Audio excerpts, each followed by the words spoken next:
Hey, okay, so The Last Days of Pompeii is an Italian film. It was released in 1913. It was directed by Mario Casarini and Eleuterio Rodolfi.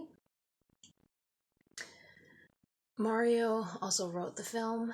It is actually based off of an 1834 novel with the same name as the film, written by Edward Bulwer-Lytton, and it is set during the final days leading up to Mount Vesuvius, but it follows lovers. It follows Glaucus and Jone, who are madly in love, but there's a high priest who wants to break this bond because he wants Jone. Glaucus has a blind slave girl named Nydia who has fallen in love with him. She goes to the high priest for help, and of course, the high priest wants to help her because if Glaucus is busy with her, then he can have Joan. And of course, all this goes on leading up to Mount Vesuvius.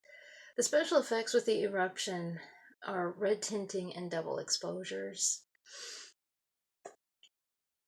The sets are actually really stunning. It makes it look like it was shot on location. I couldn't find any information as to if it was or not.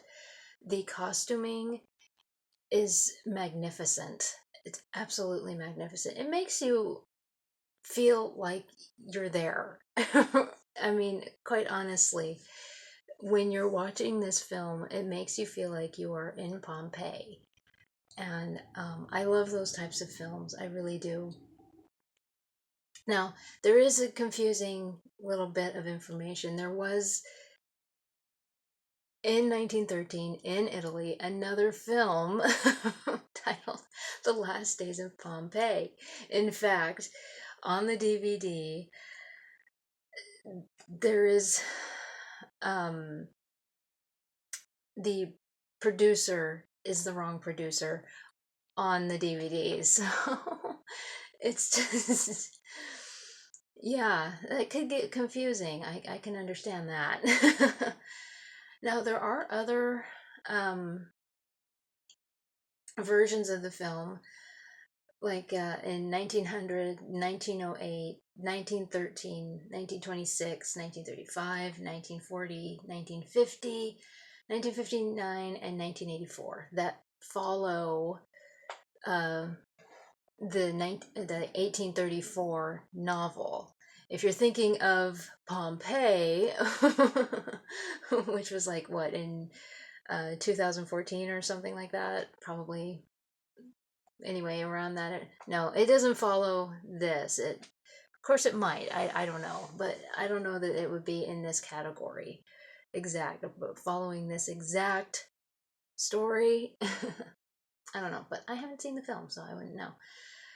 So I probably shouldn't say anything. But anyway, yeah, the costumes are just gorgeous. They look authentic and everything, and the backdrops and everything. It does look like it was shot on location, but I couldn't find any information as to if it actually was shot on location.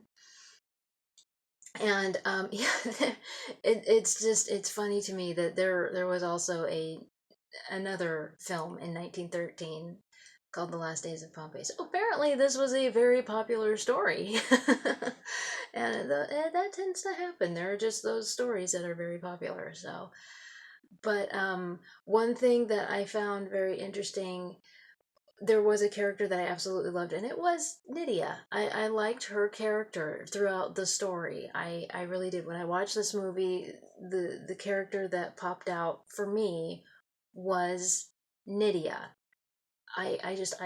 I loved that particular character. That didn't mean that I didn't like the other characters, because I thought that um the the the gentleman that played the high priest did a very, very good job at being a bad guy and everything. But Nydia, it's not easy playing a blind person or playing someone with a disability, and she did a very, very good job, I thought, in my personal opinion. And